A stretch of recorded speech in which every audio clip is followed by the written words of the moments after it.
for trial, and it was laughable. Ladies and gentlemen, we invited you here today to inform you about our decision on election petition number 1 2021, where I am challenging the purported victory of General Museveni.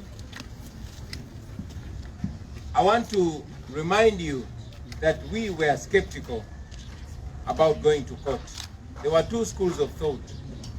One held the firm belief that going to the courts, to the Supreme Court to challenge the Museveni election was a waste of time, because these were cadre judges. The institution of the judiciary had been reduced to a mere mockery. But again, there was also another school of thought which we agreed with, that much as the judiciary has been reduced to a mockery, it's an institution that we believe in, while we might not believe in the people that are pretending over it. And yes, we went, like I told you, we went to the Supreme Court to get two things: either to get justice or to have opportunity to expose the judiciary. But as you all have been following, even before we could expose the judiciary decided to expose itself. The world has been watching the biased tendencies.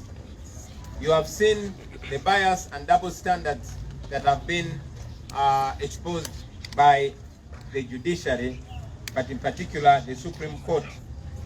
You all remember that we were blocked from filing our election petition on a Saturday. But when the NRM lawyers went to the Supreme Court, they were actually allowed to file a response to our petition on a Saturday. That is double standard number one. Just a few days after we had filed our petition, you all saw, we watched in shock as the Chief Justice invited the respondent, General Museveni, to a lawyers meeting.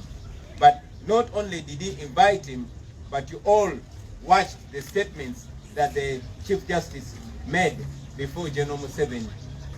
The Chief Justice was asking for some favors and was asking General Museveni to do some things in the capacity of president a year from now, thereby deliberately declaring that he had a predetermined mind, thereby communicating to the nation that according to him, Museveni would be president next year, even when he had a petition before him.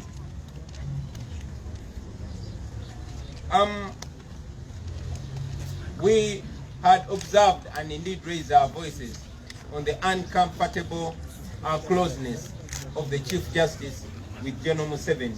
And not only the Chief Justice, but various justices in the Supreme Court. You are aware that since we petitioned the Supreme Court, the Chief Justice has met President Museveni three times. Now this is an arbiter in a matter who is meeting one party, who is meeting a defendant three times before they adjudicate this matter. We think that is wrong. We condemned it and we continue to condemn it. I've already mentioned about the statements that Justice Owiny-Doro made before General Museveni. And indeed, he went ahead in one of those meetings to present a budget to the defendant. Now here is a situation where the judge in a matter where Museveni is a defendant is actually asking for money from Museveni. We think that is not only immoral, but that is wrong. Now, following that, you all remember, ladies and gentlemen, that I was put under illegal house arrest for 11 days after the election.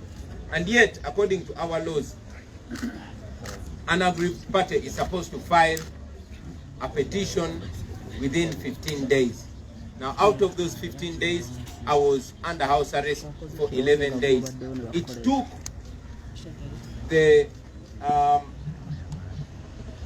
order from the High Court of Uganda for me to be able to leave my home, thereby start working on that petition. Good enough, we were able to work around the clock, and within 4 days, we had filed a petition. But again, our law provides for amending that petition because we decided that we had to present more grounds, more powerful grounds to the Supreme Court. It shocked us, like it shocked so many people in the world, that the Supreme Court rejected the amendment to our petition. I must remind you, ladies and gentlemen, that in the just recent presidential election petition of Amama Mbabazi versus Museveni, an amendment to the presidential election petition was accepted. So it was clearly discriminatory of the Supreme Court to reject an amendment to our petition. Yet an amendment was accepted in the recent presidential election petition. As if that was not enough, ladies and gentlemen, our lawyers put it to the Supreme Court. They explained to the Supreme Court that we were unable to put all our grounds together because time was not enough, having noted that the military and police took away 11 days from our time. The Supreme Court, with a clearly biased attitude, rejected our amendment. Now, a matter before court is determined according to evidence. Because a matter is determined according to evidence, we made every effort to collect as much evidence as possible.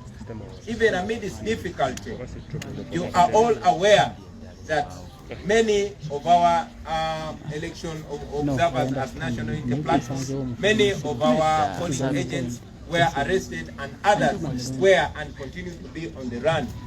Many of them are in prison. Many of them have been abducted by the police and the military, and we don't know where they are. And yes, very many of them are on the run. So amidst those challenges, we were still able to put together that evidence, well knowing that in the past presidential election petitions, for example, one of 2001 and one of 2006 of Dr. Kizza Besigye versus Museveni, evidence was continuously admitted in the court all through the hearing. But guess what? When we took our evidence to the Supreme Court, even before the hearing, the Supreme Court, in an unprecedented manner, rejected our evidence. We are convinced that the Supreme Court has a predetermined mind. They want to rule that we lost this petition because we did not adduce enough evidence.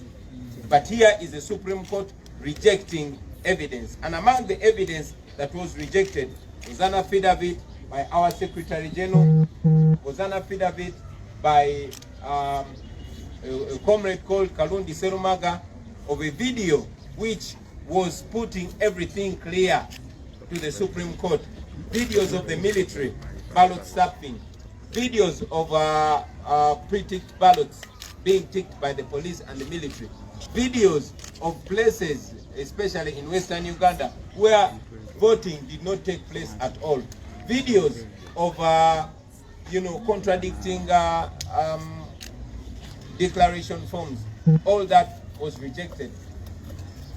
Among the evidence that was rejected were declaration forms from places like Shiruhura, where there was a claim that 100% of the people, including the dead and those that had shifted from those areas, were actually available on the day of election.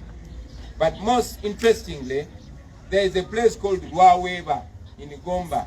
Now Rwaweba is in Buyanja.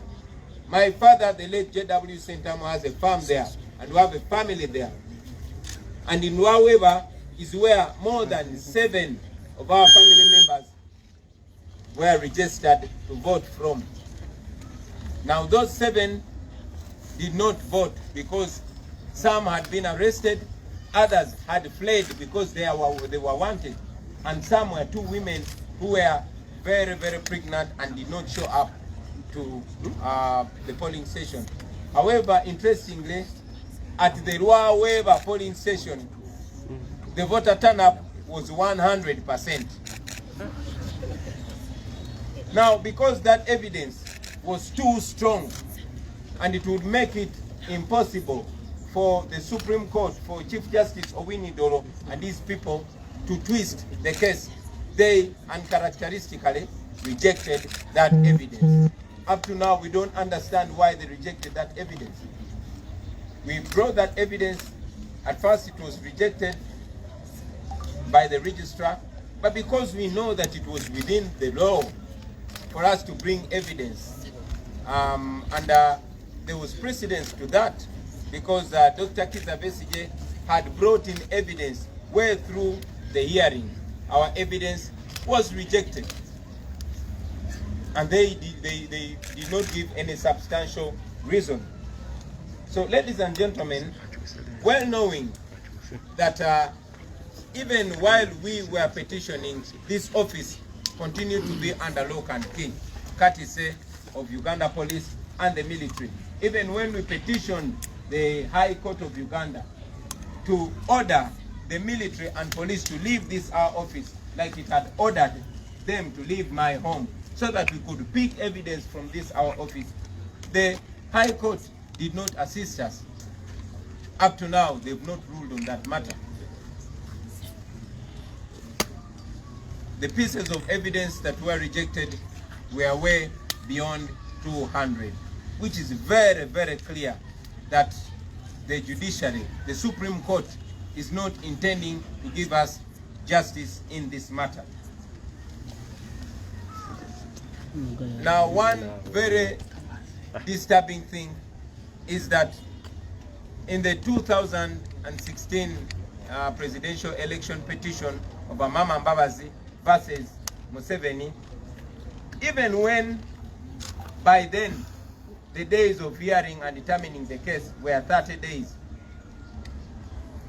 they were given over a week of submissions. But guess what? The Supreme Court said we could only submit in this our petition for 30 minutes. Only 30 minutes. I want you to imagine us being able to make our case, to bring all these details together in only 30 minutes. Now that was clear.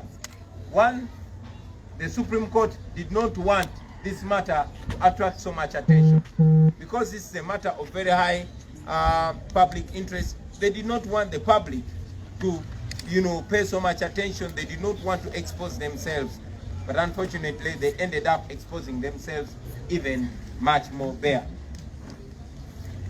So, for that matter, ladies and gentlemen, for the reasons that we've given above, we have decided to withdraw from their court.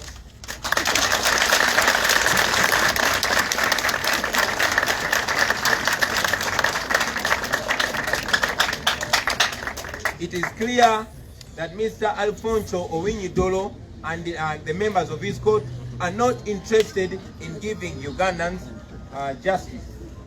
No, they are not. I want to read you a small.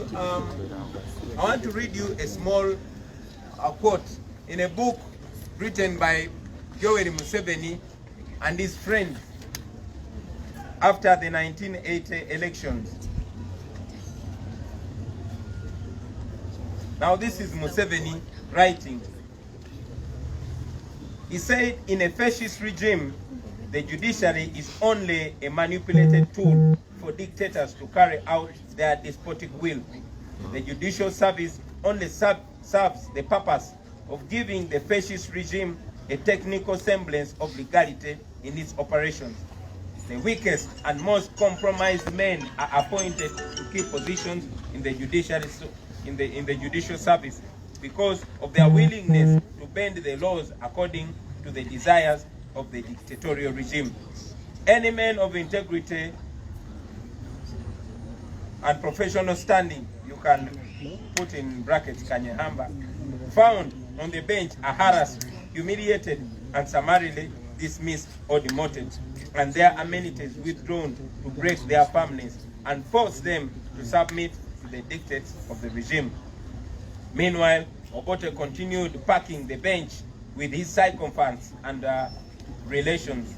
He has, for instance, reappointed one Oteng to the bench in spite of the fact that he had been discontinued by the Judicial Service Commission for incompetence, unfitness, and general misconduct. An attempt was made to kill Mr. Justice Frank Sekandi. Prominent members of the legal profession have been either killed, detained, or generally harassed. The Uganda Law Society has been completely silenced. These are writings from a book called Mission to Freedom, written between 1981 and 1985. Ladies and gentlemen, if I did not mention the year 1981 and 1985, you would think that book was written yesterday in this particular time. That is how much our judiciary has been reduced to a mockery. We are withdrawing from the Supreme Court because the courts have failed to show that they are independent. The courts are not independent. It is clear that these people are working for Mr. Museveni, and we refuse to be part of that mockery to justice. We have told you before, and we tell you again, that we are going to take this matter to the court of the people.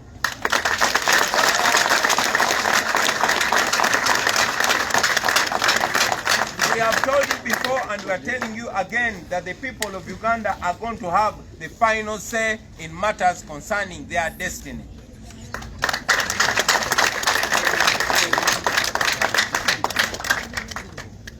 We want to tell you, ladies and gentlemen, that this is not the first time this is happening. After what Obote did with the 1980 election, Mr. Museveni went to the Supreme Court. But he went to the court, but he had to abandon that case because the judiciary was just as it is today. So Museveni seems to have been a very good student of Obote. Unfortunately, this is going to be to his detriment. To differ from Museveni, we are not violent people. We are withdrawing from the court, but we are not opting for violence. We are going to the court of public opinion. We are going to the court of the people of Uganda, and we shall be informing the people of Uganda our next steps.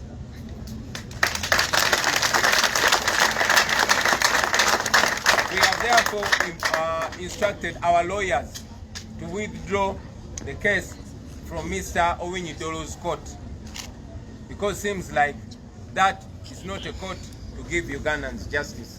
I thank you, ladies and gentlemen, for God and our country.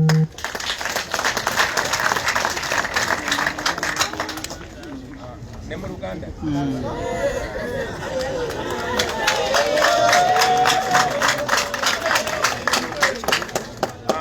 Basebo ne banyabo njagala okubebaza nate ensonga lwaki nebaza bannamawulire olw'okudukiriranga omulanga gwe tubanga tubakubidde mu kaseera akatono ne bajja ne babeera naffe. Ensonga nti olunaku lwaleero Uganda si ensi gy'osubiramu emirembe ne bw'oba okola mirimu gyo mu bwesimbu. N'olw'ensonga eyo njagala okusaasira baganda baffe bannamawulire abakubiddwa emiggo bangi ne batuusibwa ne malwaliro nga bakubwa abasirikale ate abalina okuba nga bakoma eddembe.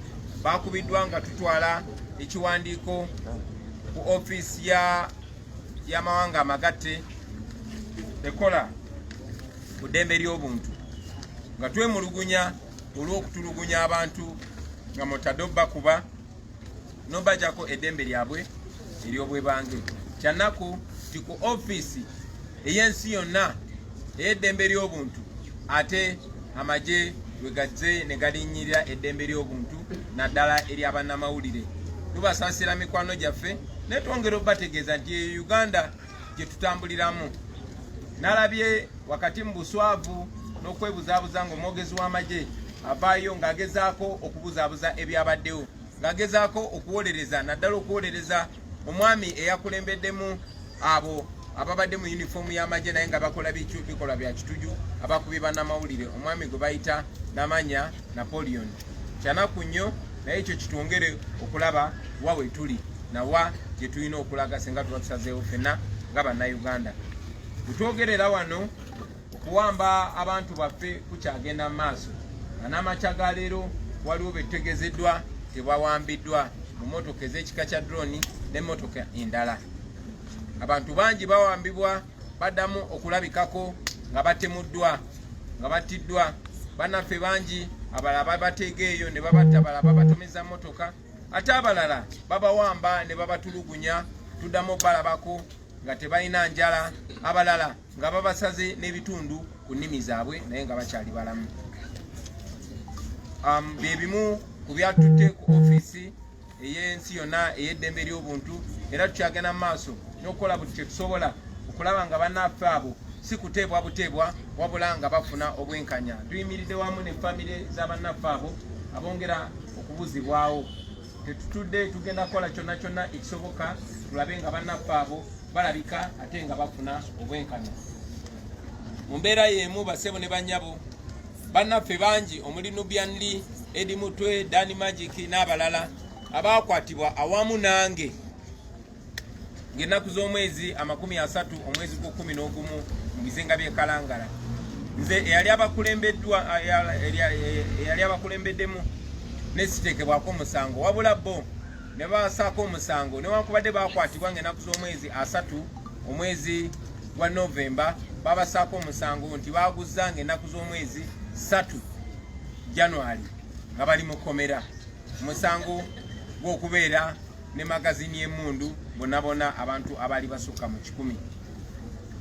Nga bwe muze mulaba nti Mwami Museveni akozesa kooti z'amagye kuba kooti z'abantu ba bulijjo alina obweraliikirivu tizijja kuwa bannayuganda obwenkanya, so akozesa kooti z'amagye z'alagira ekyokukola. Era mujjukira nti bwe bankwata mu bumenyi bw'amateeka mu Arua, bannamateeka baffe bagenda mu kooti ne bawakanya ekyokumpozeseza mu kooti y'amagye nga tesiri musirikale, era kooti n'ekisazaamu. Twatwala okwemulugunya kwaffe mu kooti enkulu nga tuwakanya ekyokuwoleza bannaffe mu kooti ey'amagye, era okuwulirako omusango okwo gugenda kubaawo nkya. Mu ngeri y'emu bannamateeka baffe bagenze mu maaso era ne basaba kooti eyo ey'abantu aba bulijjo enkulu okukkiriza okweyimirirwa kwa mikwano gyaffe. So njagala okubategeeza bannayuganda bannaffe nti buli kisoboka kikolebwa okulaba nga bannaffe abo bayimbulwa ate bafuna obujjanjabi kuba twategeezebwa nti bangi baatulugunyizibwa bya susso. Kati bassebo ne bannyabo, olunaku lwa leero tubayise nga twagala okubategeeza okusalawo kwaffe ku musango gwe twawaaba nga lumu Febu mu kooti ensukulumu eya Uganda. Bwe twali tugenda okuwaaba omusango ogw'okuwakanya okulangirirwa kwa Mwami Museveni nti awangudde okulonda okwaliwo nga 14 omwezi gwa January, ffe kennyini twalina okubuusabuusa kwaffe mu kooti eyo ensukulumu nga tumanyi bulungi nnyo nti ekooti eya Uganda okufaananako n'ebitongole ebirala byonna yawambibwa Mwami Museveni. Nga tumanyi bulungi nti abo abalamuzi ab'ekkooti ensukulumu Mwami Museveni yabassa ku mulimu, era nga tumanyi bulungi nti bangi ku bo baali bakozi be, okugeza Mwami Owiny Dollo yali munnamateeka we, ate munnamateeka we mu musango gwe baali musango okufaanana ng'ogwaffe nga bawaabidde Mwami Museveni ogw'okubba obululu n'abalamuzi abalala. Era bannaffe ab'endowooza emu bo baali bawakanya ekyokugenda mu kooti, naye ate nga waliwo endowooza endala era gye twakkaanya nayo egamba nti tukimanyi bulungi nti ekooti zino tezeetengeredde, naye era tulina okugenda mu kooti eyo nga twagalayo ebintu bibiri: either kooti esale amazima erabe buli muntu yenna mu Uganda n'okwetoloola ensi yonna kyabadde alaba, esale amazima, oba tugiwe omukisa yeyambule esigale bulelye ensi emanye nti teyetengeredde basebo ne banyabo nga tetunaba yadde okufuna omukisa ogulabisa kooti eno ogujoleka nti teyetengeredde yo nesalawo yerabise era mwena muze mulaba kyekubira ali mu kooti enkulu bwe twagenda okuteekayo omusango gwaffe lwali lunaku lwa 6 nene tumibwa omukisa ne bagamba kooti tekola lwa 6 mwena bannamawulire mwakiraba naye ate bannamateeka ba NRM bwe bagenda okussaayo empoza yaabwe oba okutwanukula bagenda lwa 6 ekooti yayagala n'okufukamira ng'eyaniriza okwewozaako kwabwe ekyo kekali akabonero akasooka akalaga nti ekooti yeekubira naye tebakomaawo mwalaba saabalamuzi w'eggwanga mwami Alphonse Owiny Dollo nga ayina okuwaaba kwaffe ku mmeeza ye ng'ayina omusango gwaffe ku mmeeza ye yagenda maaso n'ayita omuntu gwe twawaabidde ayina okuba nga yeewozaako mu maaso ge n'amuyita ku mukolo teyakoma kumuyita ku mukolo n'abaako ebigambo byayogera mu bigambo ebyo yali asaba mwami Museveni abeeko byakola nga pulezidenti omwaka ogujja gwe kuba akafaananyi omulamuzi gw'otwalidde okuwaabako nga yagenda okusala omusango naye ng'asaba gw'owaabidde era ng'omutegeeza nti yewaŋŋamiza ku bwa pulezidenti mu bukyamu nga gw'osaba asale omusango nti ono si pulezidenti naye ate nga omulamuzi alina okusala omusango ogwo ali mu kusaba omuwawaabirwa abeeko byakola nga pulezidenti omwaka ogujja ngalinga agamba nti omusango yagusaze dda mwami Museveni ye mu ndowooza ya mwami Owiny Dollo yagenda okubeera pulezidenti mu mwaka oguddako era basebo ne banyabo mukimanyi nti abalamuzi abo mwami Owiny Dollo ne banne basisinkanye Museveni emirundi 3 kati egyo emirundi 3 gye bakkiriza bokka mu kiwandiiko kyabwe oluvannyuma lw'ensi okuvaayo ne bakolokota bafulumiza ekiwandiiko olunaku lwajjo ne bakkiriza nti basinkanye mwami Museveni emirundi 3 ekyo gye batugambyeko naye tulina okukkiriza nti basinkanye mwami Museveni mu kyama emirundi mingi nnyo. Let me say that in English before I proceed.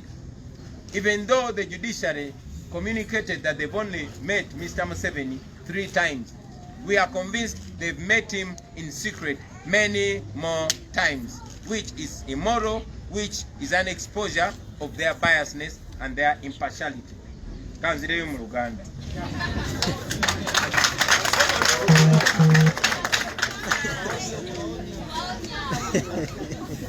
Akabonero akalaga nti ekooti eno erina kyekubira basebo ne banyabo mu mateeka ekooti bw'esala mu ngeri emu mu musango gw'omuntu omu esuubirwa okugoberera embeera ze zimu mu musango okufaananira ddala bwe gutyo mu kulonda okwakwagwa okw'omwaka 2016 Honorable Mama Mbabazi bwe yaloopa Museveni yakkirizibwa okukyusa oba okuleeta ennongoosereza mu mpaaba ye mwena mujjukira nti nasibibwa mu maka gange nga nsibibwa amagye ne poliisi nga balagirwa mwami Museveni okumala ennaku 11 ng'ate amateeka gaffe gampa ennaku 15 okuwaaba omusango mu kooti ensukulumu eya Uganda naye ennaku 11 nazimala ndi musibe bwe navaayo nayina ennaku 4 zokka okwatagana ne bannamateeka baffe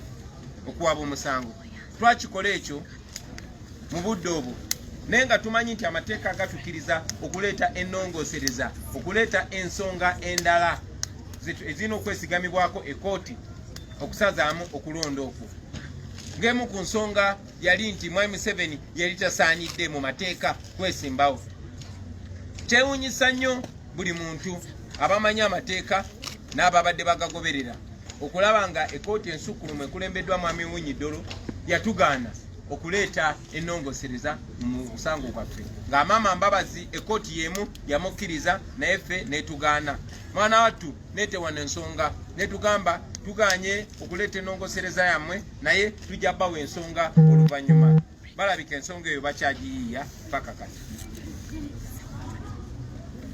Ekyo nno tekyakomawo mikwano gyange. Already tubategeezezza nti ebimu ku byatulwisa twali kubeera nga tuli basibe. Ekkooti ensukulumu eyo negamba bwe muba mwagala okuleeta ebintu ebyenjawulo mujja bireeteramu evidence. Kakati oba mujja bireetera mu bujulizi. Tubadde n'akaseera akazibu okuŋŋaanya obujulizi bwaffe nga bwe mumanyi nti bannaffe ba polling agent abaali batukiikirira mu bifo bingi ebyokulonda abamu bakwatibwa ng'okulonda tekunabaawo, abalala ne bakwatibwa mu kulonda kwennyini, abalala ne bakwatibwa ng'okulonda kwakaggwa, abalala bakyanoonyezebwa era balira ku nsiko kubanga buli agenti waffe baali bamunoonya ne bamukwata ne bamuggyako declaration forms zaffe. Muganda waffe gwe bayita Kajimu naku 2 emabega yakava mukomera, bamukwata ne bagenda ne bamutulugunyiza ku CMI ne bamugjayo ne bamusibira emakindye nga talina musango kubanga yali alina DR forms zaffe. So kyatubeerera kizibu nnyo okuŋŋaanya abajulizi baffe, naye era mu bugubi obw'ekitalo abajulizi twabakuŋŋaanya. Ebbanga eryo lyonna lyonna nga ofisi yaffe eno nzigale ng'eriko poliisi n'amagye. Ekkooti y'emu eyalagira poliisi n'amagye okuva ewange ye kkooti y'emu gye twasaba eragire poliisi n'amagye bave ku ofisi yaffe eno tusobole okujja obujulizi mu ofisi zaffe tubutwale mu kkooti ng'obudde bukyali. Ekkooti teyabalagira paka kati, naye bennyula bwenyuzi bwe baawulira kikooti kati esazeewo obutatwala bujulizi bwaffe nabo ne bavaawo nga balabanga missoni yaabwe etuukiridde. Basebo ne banyabo njagala obbategeeza nti obujulizi bwe tulina oba bwe twatute mu kooti bwe twatwala mu kooti, registra wa kooti ensukulumu yasooka n'abugaana ne kitwetaagisa nakola application tusabe kooti ekkiriza obujulizi bwaffe obwo ekitakolebwa abantu balala, naye kooti negaana. Njagala obbajjukiza nti musango ogwa 2001 n'ogwa 2006 Dr. Besigye gwe yaloopa Museveni mu kulonda okwo, omusango gwe gumu nga guno gwe twaloopye, obujulizi bwakkirizibwa paka ng'okuwoza kuwedde. Naye kati n'okuwoza tekunaba kutandika ne kooti ensukulumu yagaanye okukkiriza obujulizi bwaffe. Tukkiriza nti kooti eyo engeri gyerina kyekubira, engeri gye kirikirya kati libakolera mu Museveni, bateekateeka okuwa ensala yaabwe nti aba NUP omusango gwe mwalopa gugobeddwa kubanga temwalese bujulizi bumala. Kakati balabira tuba tubalemesa okuwa ensala bwetyo bwe tubaleetera obujulizi buno obungi bwe buti. Obujulizi bwe baganye mwe muli obujulizi bwa Secretary General waffe, mwe muli obujulizi obw'omu ku bannaffe obwa video obulaga byonna ebikyamu bye mbadde nga mulaba ku social media n'ebirala tetulina bibalaga kubanga twali twasalawo tubitwale ku formal platform mu kooti. Mwe muli zi videos nga abantu bagulirirwa, mwe muli zi videos nga poliisi n'amagye batikinga obululu bwa Mwami Museveni, mwe muli zi videos nga abantu baganibwa okulonda, mwe muli zi videos nga aba polling agent baffe bagibwawo ku polling stations, mwe muli videos ez'obululu obutikinge ne videos endala nyingi nnyo. Obwo bujulizi kooti yaganye obukkiriza kuba yalabye tibugenda kulabisa boosi waabwe. Mu bujulizi bwe twabadde tutwalidde kooti ensukulumu mwe muli obujulizi nga bwe mbadde mbuulira obw'ebitundu akakiiko k'ebyokulonda bwe kagamba nti ebitundu ebimu bya abantu 100 ku 100 balonda bonna abeewandiisa tibavayo ne balonda, omuli abo abaafa, omuli abo abasenguka n'abalala. Tuyina abajulizi ne affidavits eziraga nti byali bya bulimba. Njabawaayo okugeza kuwa mulundi gumu ewaffe Gomba waliwo ekyalo bakiyita Lwaweeba. Lwaweeba eyo mukadde wange alinayo faamu era tulinayo ab'eŋŋanda baffe, ab'eŋŋanda abalonderaawo wennyini Lwaweeba ababeera ku kyalo kye bayita Buyanja. Naye example emu yokka fe ewaffe abantu 7 bali bewandisiza ku eyo polling station mwaba abantu 7 banaku bo badduka nga batya obakwata kuba bali babanoonya omu ne bamukwata n'omulala ne bamusangawo ne bamukwata mwe muli abakyala ab'embuto 2 bali mu ddwaliro ne batasobola genda kuzaala naye ku polling station yemu eyerwaweeba akakiiko k'ebyokulonda kafulumya report nti bonna abeewandiisa bonna baalonda n'obujulizi obulala bungi nnyo basebo ne banyabo bwe tugenda okutandika kati okubawa kubanga okulopa kwaffe tukukomyawo eri mwe abantu.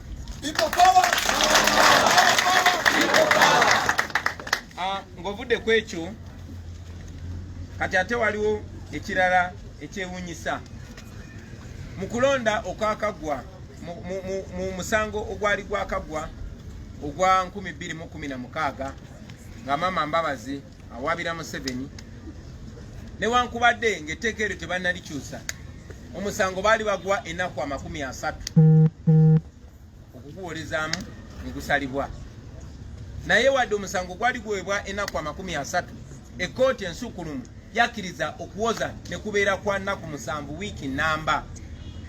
Kyewuunyisa nti ekkooti eyemu ensukulumu mu musango gwe gumu ze gwe nawaabi batugambye tulina okuwoleza eddakiika 30.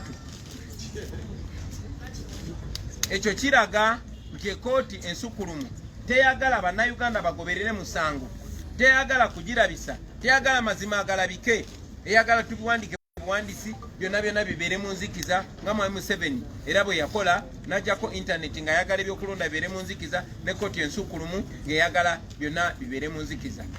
Ffenno nga National Unity Platform twasazeewo nti tetugenda kwetaba mu oyo vulugu, tetugenda kwetaba mu kubuzaabuza bannayuganda,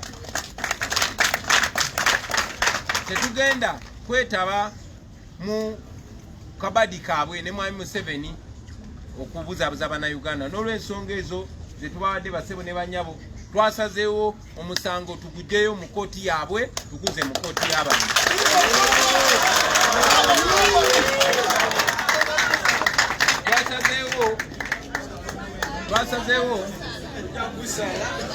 Twasazeewo omusango tugugye mu kkooti yaabwe tuguze mu kkooti yammwe kubanga obuyinza buli mu mmwe. Twasazeewo omusango ogwo tugugyeyo tuguze mu mmwe kubanga already mumaze okulaba buli kimu. Twayagala nnyo okulabisa buli kimu mu kirabe n'amaaso gammwe bireme kwekweka mu luzungu. Twasazeewo tuleme kugendera ku kulimbibwalimbibwa okw'abalamuzi b'ekkooti ensukulumu nga beekwese mu maganduula okuwagira obutali bwenkanya. Twabagamba ge bubuddekera tuddamu ne tubategeeza nti oluvannyuma lwa byonna bannayuganda bye bagenda okuwa ekigambo ekisembayo mu nsi yaabwe. Era mbategeeza twategeezezza dda bannamateeka baffe ne tubabuulira batandike emitendera gy'okugyayo omusango ogwo. Bategeezezza nti okugyayo omusango ogwo kijja kuba mitendera, ekyo tukikwasiza bannamateeka baffe. Naye ffe ku lwa bannayuganda omusango ogwaffe gubalemye.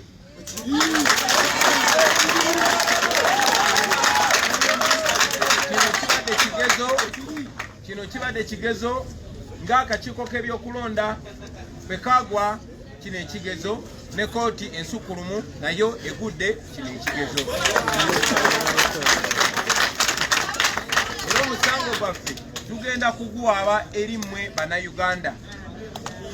Era bwe tumala okugyayo obujulizi bwaffe bwonna ekkooti eba terina we tugambira mbu ate ensonga eziri mu kkooti tozibuulira abantu, byonna tugenda birabisa maaso gammwe.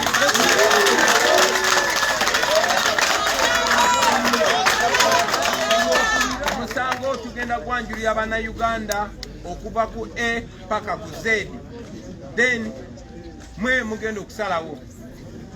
Munaku eziddako tugenda kubategeeza basebo ne banyabo kiki ekiddako.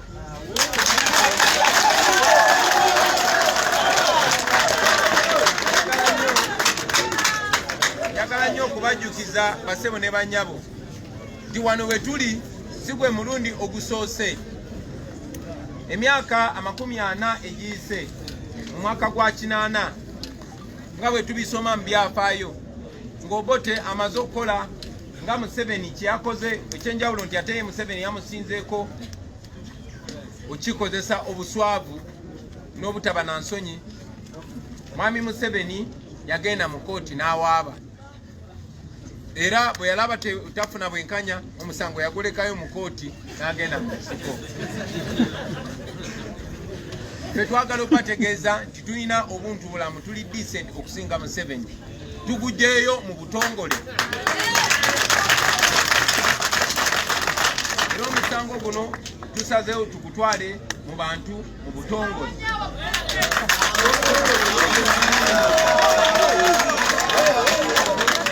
Era twagala okutegeeza Bannayuganda nti guno omusango mwe mugenda okugulamula mu butongole.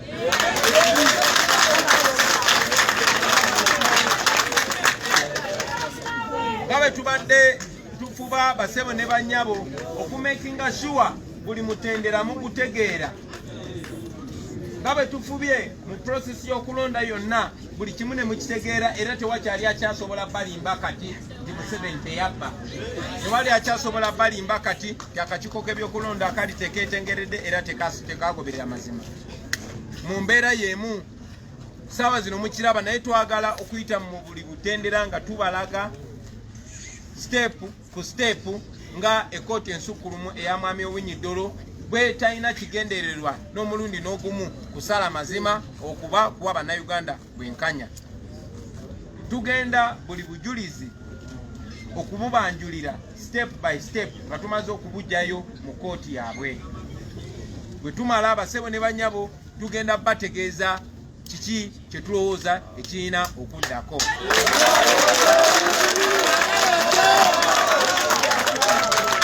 Njagala kumaliza nga bategeeza mikwano gyange nti essuubi lyonna lyonna Bannayuganda lye balina mu paliyamenti ne balaba tebalina kuba na ssuubi lyabwe mu paliyamenti, essuubi lyonna lyonna lye balina mu bitongole ng'akakiiko k'ebyokulonda, n'essuubi lyonna lyonna lye mbadde muyina mu kooti ensukkulumu, kati essuubi eryo lirina kubeera mu mmwe.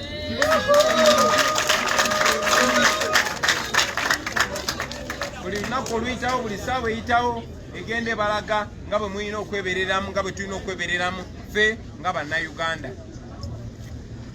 Mwami Museveni nga bwe yakyogerako mu myaka gy'ekinaana nti Obote kyeyakola kwe kunafuya ekkooti n'afuna ba yesman oba abalebeesi be ne baba nga bateeka mu bifo ebyokusala emisango, era abo bonna bonna abeemalirira n'agenda nga bajja mu bifo ebyobuvunaanyizibwa. Ekyo nno bwe kiri ne ku mulundi guno basebo ne bannyabo. N'olw'ensonga eyo essuubi liri mu mmwe, twagadde obategeeza mukimanye olwaleero nti ekkooti ya Mwami Owiny Dollo ne banne tugimulekedde.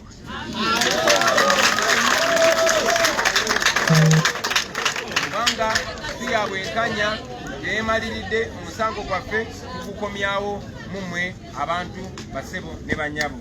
N'ebigambo ebyo njagala obbeebaza, manyi nti abamu ku mmwe mulina ebibuuzo bye tujja okwanukula. Mwebale nnyo, mwebalire.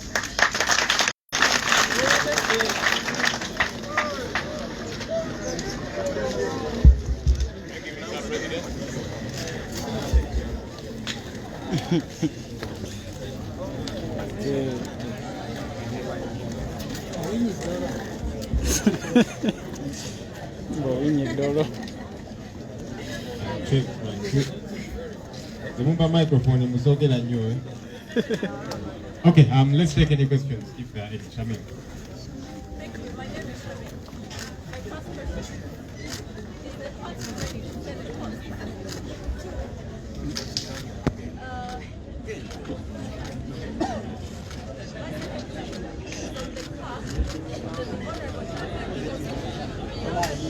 Bana tusigikirire. Let's be quiet so that we can follow the question. I want to understand the Honorable Chairman has withdrawn a petition today. The other day. Okay, the Honorable Chairman has withdrawn a petition today. The other day he posted a car that is armored. Yeah? We want to understand what exactly that is. I don't understand. Are you saying there's a relationship between the car? Because you see, the car came on the email.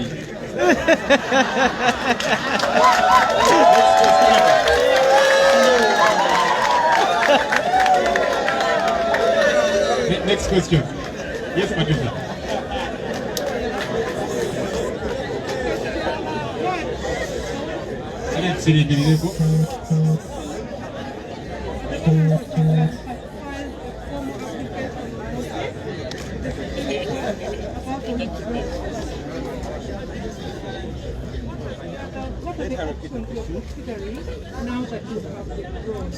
What are they? The options. You said you're taking the matter to a court of public opinion.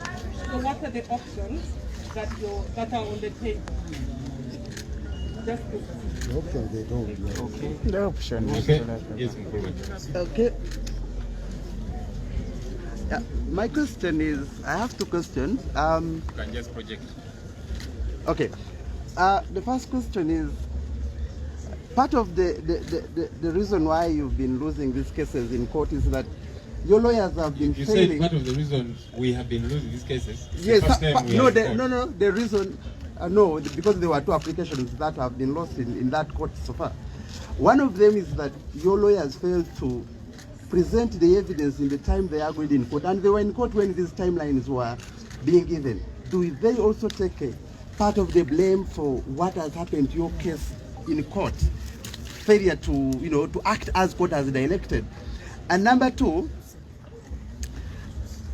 my other question is, Honorable Chagulanyi, the other day the Chief Justice was in court and was saying that you knew exactly that you didn't want to proceed with court, but you wanted to come and play some gymnastics in his court, yet you knew you had plan B. Why wouldn't you first proceed with what he called plan B before going to play gymnastics in his court?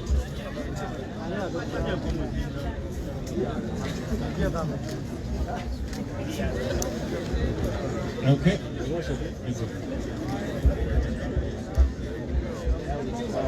My name is Donald. Banaisaba banamawulire tubawakakanya babuuze ebibuuzo nebyetutakanye nabo babibuuze tujja biddamu ansa we ziri wano kati musirikirire babuuze ebibuuzo byabwe. There is a headline today in New Vision about the signatures that were forged according to the judicial dialogue. We checked them and they were forged about the witnesses that be presented. How is that? I wanted you to react on that. Okay, Charles. Yes, my name is Charles Mugura from CBS. Two questions. One, what is the fate of the elected MPs and the local government people? Thank you. My name is Charles Mugura from CBS. What is the fate of the elected people? Because what we know in May, there will be a government. Are you telling them to go and get sworn in, or are you saying they shouldn't go there because you are against the government, which was the president who is to form the government? Then two, what are the plans there? Are you saying you are going for a civil disobedience? And three, have you considered the litigation costs? Will the party fund it? Okay, thank you. The question of options was asked and costs. So I'm hoping whoever is coming up, I hope you have a new question. Otherwise, the others will respond to them. Collectively. I think I'll have two more. Sita. Yes, Sita wa Uganda. Kibuuzo talenda kibuuza mu Uganda.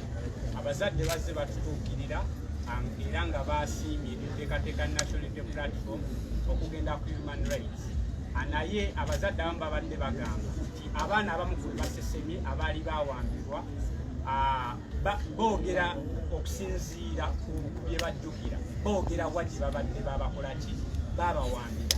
So abazadde babadde basobola okukwatagana ne balooya oba amateeka gakkiriza balooya okugenda mu oba mu prisons ne abduction centers ez'enjawulo okakasiza ddala oba abantu baabwe tebaliiyo. Ekintu ekyo mukirowoozaako nti anga National Unity Platform neyanza?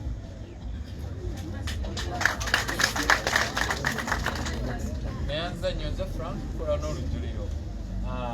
Komaffe Pulezidenti atutegeezezza nti musango guvuddeyo. Alina pulaani ki kuba luli yatutegeezaako nti asuubira ng'okulonda kunatera okubaawo bajja kukola ABCD era ne babikola. Ku luno Pulezidenti olowooza embeera eno teddemu kubaawo nga okusibira mu nju n'ebirala era weeteeseteese otya? Ekyokubiri nga eyakava mu komera kuba naakavaayo ennaku 2 emabega drone yakukwata. Mr. President, abaana bangi naddala aba National Unity Platform abawagizi baffe bakyali eyo, naye kyagala kwefaananyirizaako ng'ekyasiita nti tulinawo pulaani yonna okukonfaminga omuwendo gw'abaana bano nabutya bwe tubayambye.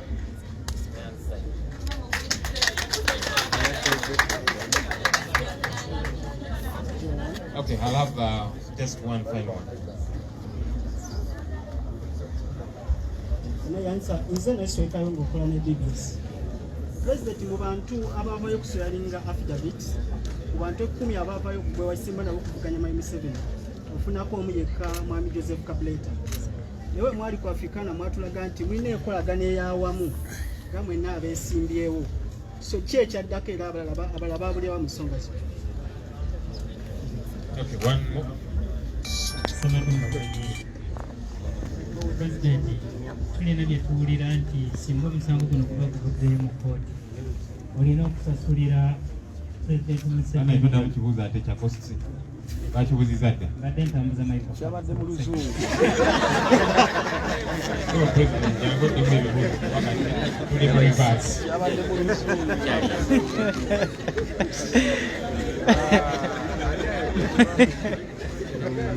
Kyabadde mu luzungu.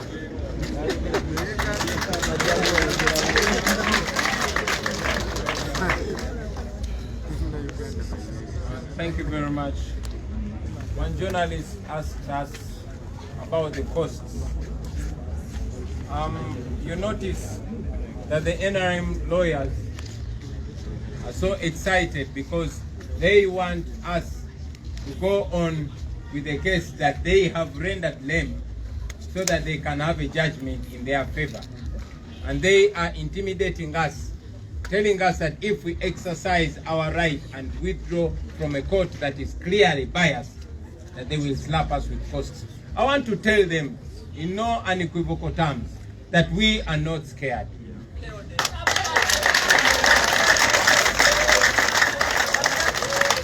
The price that has already been paid is too huge. We buried Frank Senteza. That was the ultimate price. Just a few days we buried Mulongo Sam. To stand against Museveni, you don't stake your house, you don't stake your money, you stake your life. So just to remind you, Titwatala Afia.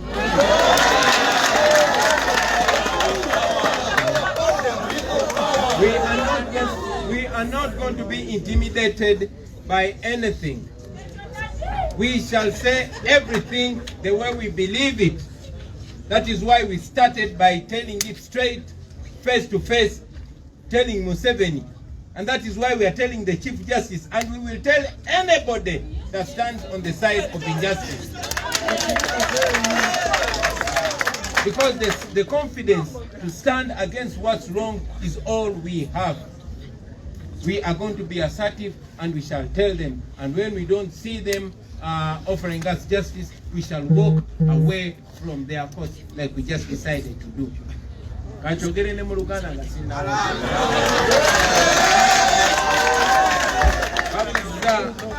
Sematimba bwegire kyabadabuza wadde bakibuza dda mu Luzungu. Naye obadde ogezaako kibuza mu Luganda.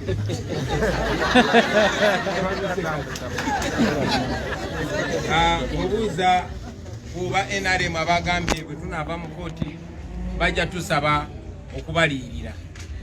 Basebo ne bannyabo, ensonga lwaki twagenda mu kooti kuba twanoonyayo bwenkanya. Saabalamuzi alina okuba nga yatusinga okumanya amateeka, alina okuba nga yasinga okwagala okugaba obwenkanya kuba erinnya lye bwe mba ndivunudde mu Luganda Chief Justice. Saabagabi w'obwenkanya Chief Justice. Ne katumulaba afuuse Chief Injustice. So tetutidde kubanga tetulabayo bwenkanya. Omusango gwaffe tusazeeyo tugujje mu kooti yaabwe tuguze mu kooti ey'abantu. Kiri gye bali tebasooka kutwebuzaako nga batta bannaffe, tebasooka kutwebuzaako bakwebuza ku mateeka gonna. Wano kiraze nti tebagoberera mateeka. Nene bwogenda amateeka gye galina okugobererwa tegagobereddwa. Kale n'olw'ensonga eyo twetegese kyonna kyonna kye baleeta tuli beetegefu. Njagala okubategeeza nti omuwendo gwe bagamba otussaako omuwendo mungi olwedde gusasuddwa.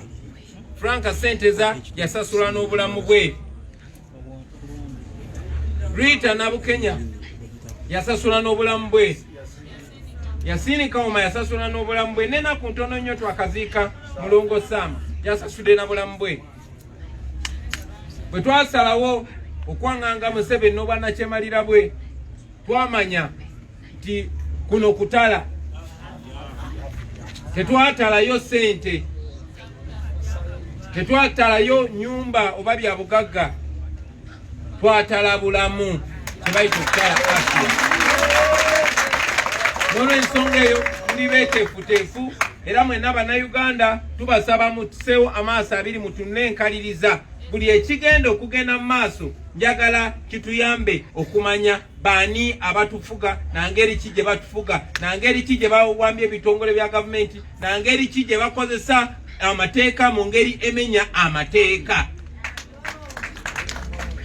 ngeri ki gye bakozesa ebitongole ebirina okugaba obwenkanya ate okujjako abantu obwenkanya. N'olw'ensonga eyo tetutidde, tuli beeteefuteefu.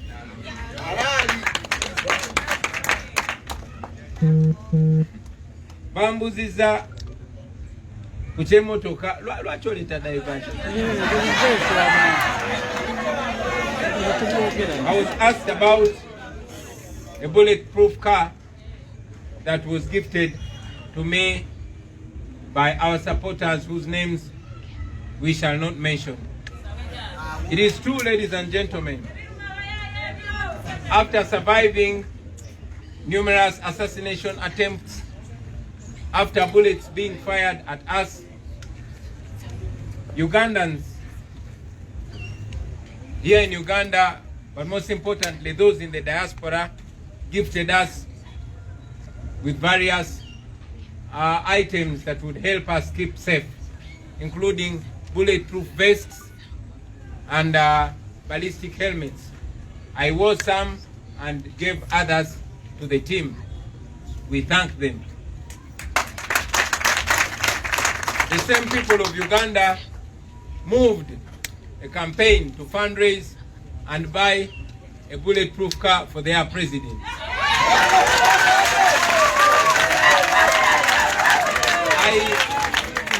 I did not expect it to come through that fast because man, it's expensive. But ultimately, I was there and I was informed that the car was bought, it was brought in, cleared, and I will inform you that I received that car. But again, I request that that should not divert us. Yes, I love my life, but it's just as precious as the millions of lives that continue to perish. However, I welcome every effort by our friends to safeguard the life, to ensure that the life of their leader is safe. I thank you, but I know that we all can only be safe if there's justice for everybody. I cannot be safe when everybody else is not safe. While I appreciate and thank the fellow Ugandans for that amazing gift, I continue to tell you that the best gift that we can give to each other is to free this country so that we don't have to move in bulletproof cars. Nja kudamu ekibuuzo kimu mu Luzungu nga bwekiddamu ne mu Luganda obudde busobola okubangwira.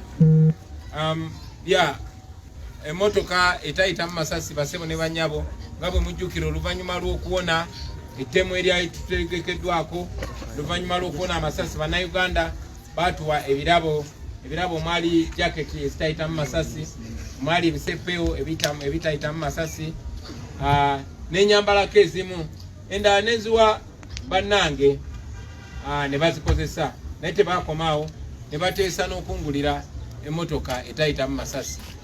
Naye sigisuubira kujja mangu kubanga ya bbeeyi, naye tubeebaza bannayuganda olw'okwekuula ssente zaabwe ne batugulira emmotoka eyo era yatuuse. Naye njagala obategeeza ebintu ng'ebyo tebirina bajja ku mulamwa, kuba yes obulamu bwange mbwagala bwa muwendo, naye bwa muwendo ng'obulamu bwammwe abali wano n'abali eyo basebo ne banyama. Era wakati mu kubeebaza olw'akaweefube okuma obulamu bwange nga buli seefu, njagala obajjukiza nti tetusobola kubeera seefu, sisobola kubeera seefu okujjako nga ffenna tuli seefu. Bannaffe bangi bakyagenda mu maaso n'okuttibwa. So okujjawoko nga tuggyeewo omutemu omukulu ng'ate ye Mwami Museveni, tetugenda kubeera seefu basebo ne banyama. So ebyensonga y'emmotoka etayita mu masasi n'emmeeri kwe yagidde n'ebirala ebifaanana bwebityo,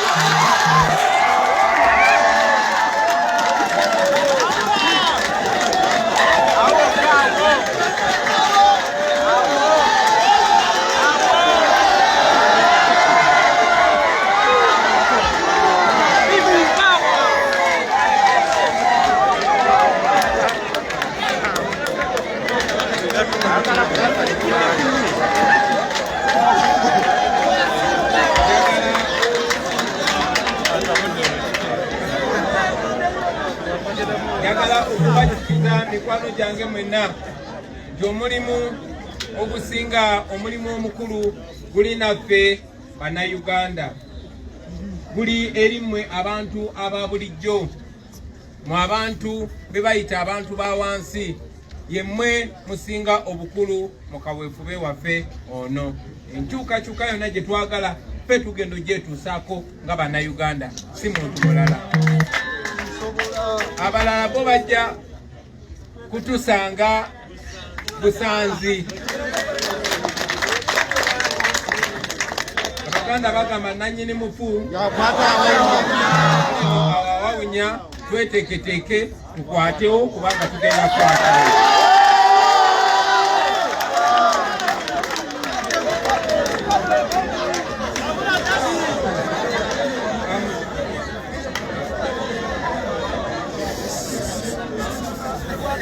I was asked what are the options or what actions are we going to carry out moving forward. I want to remind you that, like we've been telling the people of Uganda, having withdrawn our case from the unjust Supreme Court of Uganda, we are putting all legal and all non-violent options on the table. All constitutional, all moral, and all non-violent actions on the table. I want to remind you, ladies and gentlemen, just like we have asserted numerously that we are non-violent. But again, I want to remind you that in this day and era, non-violence is more powerful than violence. It is non-violence that has gotten rid of all the recent dictators, Museveni's friends, including Omar el-Bashir. And for those of you that are paying attention to world affairs, you can clearly see that it is non-violence that is going to avert the protruding dictatorship in Myanmar. So we are going to be non-violent, but we asserted that we are removing a dictator. Mu Luganda bambuuza nti tugenda kuzaako ki? Tuzenga tubagamba tipe plani yaffe emu yakujjako nakyemalira gwe bayita Museveni tekyukangako. Eyo plani erimu episodes nyingi, erimu season nyingi nnyo. Tukatandika okudduka gye emisinde tetwajja kudduka kafubutuko, twajja kudduka maratoni. Kuba tumanyi obulamu buli ku ludda lwaffe, tuli bato okusinga abo abazeeyi abatunyigiriza, ate we tuli ebbanga ddene okusinga bo. Tuli bangi okusinga bo, ate tuli bamanyi okusinga bo, naye okusingira ddala tuli babuufu okusinga bo. So buli kikolwa kyonna ekitali mu kuyiwa musaayi, eky'obuntu bulamu ekiri molo, kyonna tugenda kiteeka ku tebo, era nga bwe mbategeezezza titugenda kuvaayo tegeze bannayuganda ekiddako oluvannyuma lw'obbagulira ddala amaaso ku mitendera gyonna nga bwe twagenda mu kulonda. Bannayuganda ne bavaayo nga balabira ddala nti kati siteepu eno erina okuddako, ne siteepu erina okuddako mateeka ne tugigendako ey'ekkooti ensukkulumu, era nayo ne tukozesa guno mukisa okujaanika eri ensi yonna. Tugenda kubategeeza ekigenda okuddako. Oyagala nkikutegeeze kati? Ayi, tekakwe.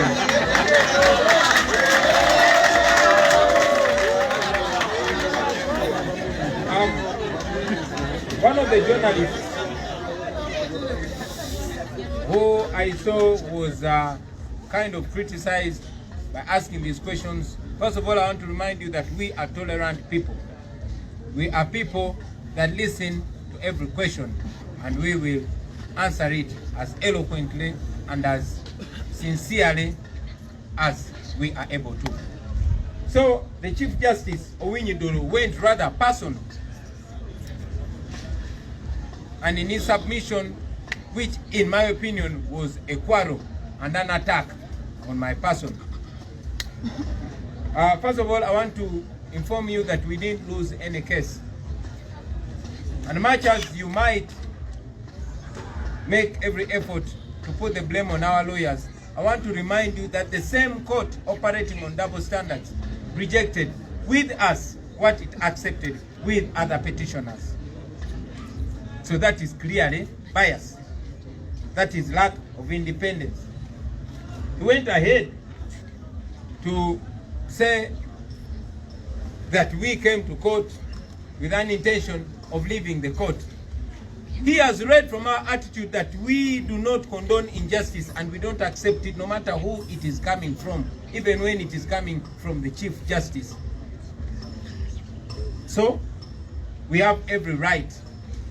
He was of course wrong to tell us to go for Plan B, because I expect him to be very well informed and know that the word Plan B has not come from my mouth or in the mouth of any member of the National Unity Platform. Ours is the Plan A and we have never changed it.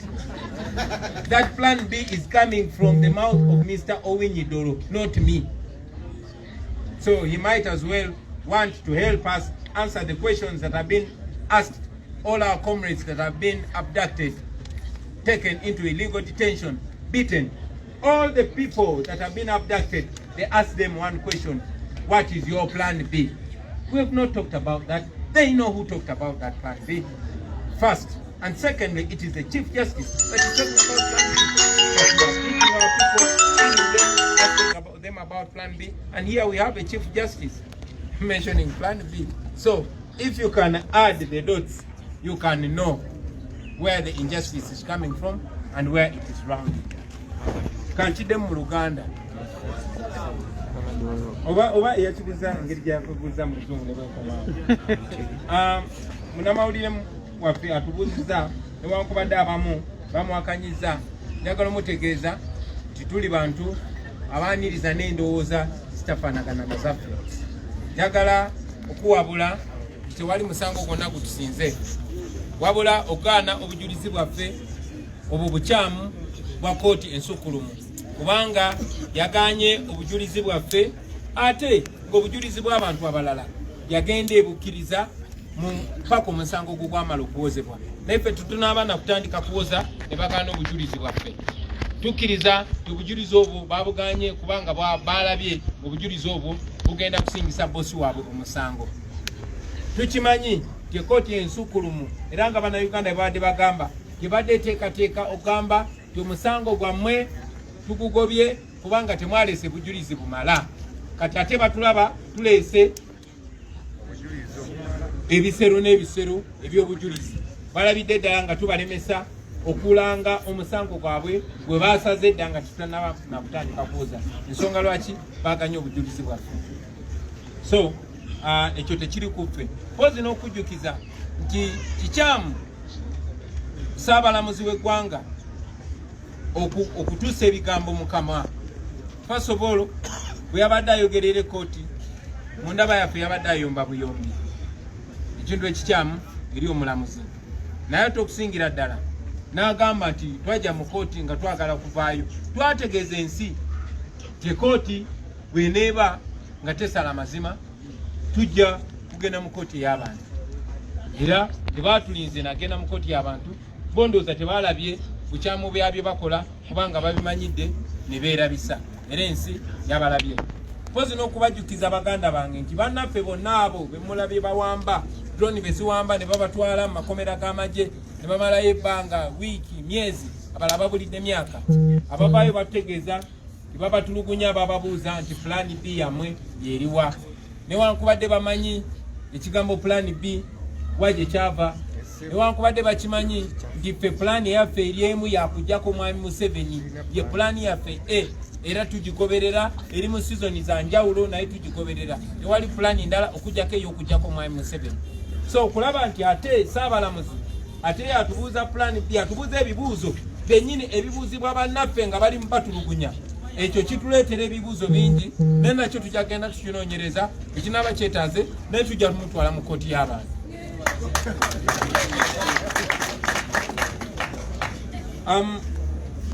Yeah, somebody also asked about the purported signatures that are not coordinated. But again, this is evidence that is rejected by court. Why not admit it and question it on record? Why don't you question it in court? That shows that they are trying to firefight, they're trying to explain their wrongdoing. Abazze bagamba nti signatures ezimu eziri ku bujulizi bwetutute ziriko ebibuuzo. Abaffe bwe ziba ziriko ebibuuzo mukkirize obujulizi obwo butuuke mu kooti yammwe mulyoke mugambe buno obujulizi tebutuukirise. Naye ate bw'obugoberera ku mulyango ate n'ogenda n'ogamba obujulizi bwe baleese buyina obuzibu ng'ate waganye obukkiriza, then kiraga nti oyina kyogezaako okubuzaabuza wakati kuswala. Sita wa Uganda yabuuzizza ku nsonga y'ebibuuzo ebiri mu bazadde, abazadde b'abaana abo abakwatiddwa era abamu ne bamanya nti babasibidde mu bifo ebitakkiriza kusibibwamu mu mateeka. Ne babuuza okukwatagana ne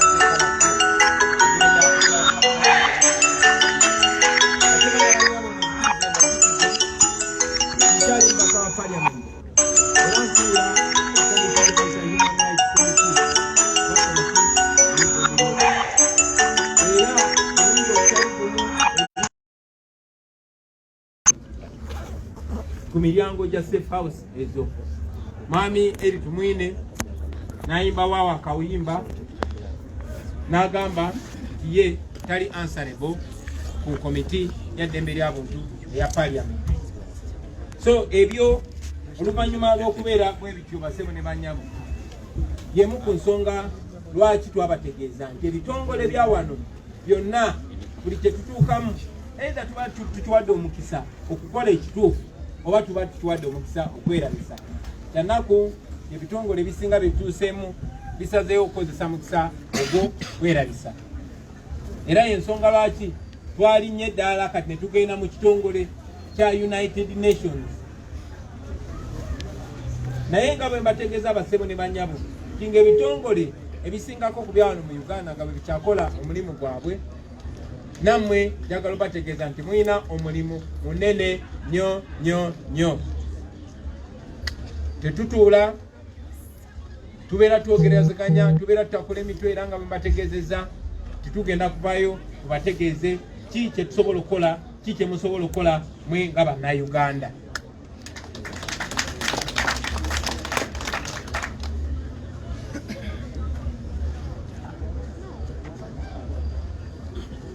Yeah, somebody asked me that they saw only one former presidential candidate joining us in this petition. Where are the rest? I want to tell you that we've been in talks with all, okay, not all, but most of the forces of change. And indeed, they have offered what they could. They offered in terms of affidavits and witnesses. And I've just told you that more than 200 of our pieces of evidence have been rejected. Among those were some from our fellow opposition members. So they were working with us. They are among the evidence that was rejected. Those are ebibuzo byaffe byanukudde bulungi basebo ne banyama. President change tekizeni. Nakuwoziza nti ku bantu 10 omwesimbawo ne mwemisebo mutumye kadi mu Luganda. Jide mu Luzungu, kajide mu Luganda naye ne mu Luzungu bade njizembe. Neka kajide mu Luganda.